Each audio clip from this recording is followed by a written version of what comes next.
सांगली आणि कोल्हापूर जिल्ह्याला वारंवार महापुराचा फटका बसतोय आणि या महापुरासाठी अलमट्टीच कारणीभूत असल्यानं वारंवार याकडे बोट दाखवलं जातं।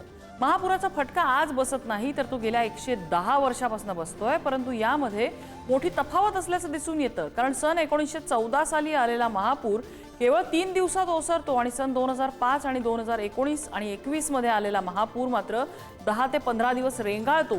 याचं कारण सुद्धा अलमट्टीच असल्याचं सांगितलं जातंय। 110 वर्षापासून महापुराच्या खुणा कुठे आहेत याचाच आढावा घेतलाय आमचे प्रतिनिधी स्वप्नील पाटील यांनी। अलमट्टीमुळे सांगली आणि कोल्हापूरला महापुराचा फटका बसतो तर हो, अलमट्टीमुळे सांगली आणि कोल्हापूर जिल्ह्याला महापुराचा फटका बसतो। याच्या पाऊलखुणा कोल्हापूर जिल्ह्यातील शिरोळ तालुक्यातील कुरुंदवाडमध्ये असल्याचं पाहाव्यास मिळतं। आता कर्नाटक सरकारने अलमट्टीची उंची 5 मीटरने वाढवण्याचा घाट घातलेला आहे, त्यामुळे सांगली आणि कोल्हापूर जिल्ह्याला मोठ्या प्रमाणात महापुराचा फटका बसण्याची शक्यता आहे।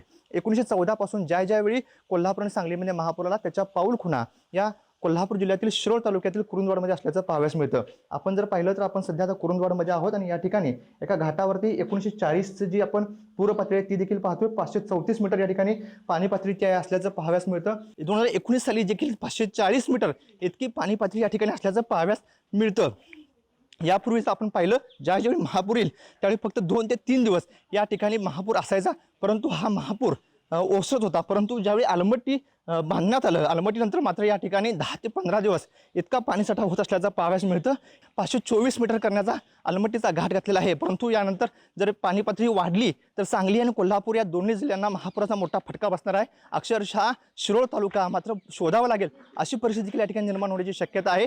तसेच ज्यावेळी पाणी पातळी वाढेल त्यावेळी सांगली आणि कोल्हापूर हे दोन्ही शहरं देखील पूर्णतः पाण्याखाली जाणार आहेत। त्यामुळे अलमट्टीमुळे सांगली आणि कोल्हापूर या दोन्ही शहरांना मोठ्या प्रमाणात महापुराचा फटका बसतो हे आता अधोरेखित होतंय। स्वप्नील पाटील, पुढारी न्यूज, कोल्हापूर। कोल्हापूर सांगलीमध्ये जो 2005 पासून महापूर यायला लागले याचं कारण अलमट्टी नाही असं आपलं सरकार म्हणतंय, पण हे दिशाभूल करणार आहे आणि इथल्या भागाची पण अडचण करणार आहे।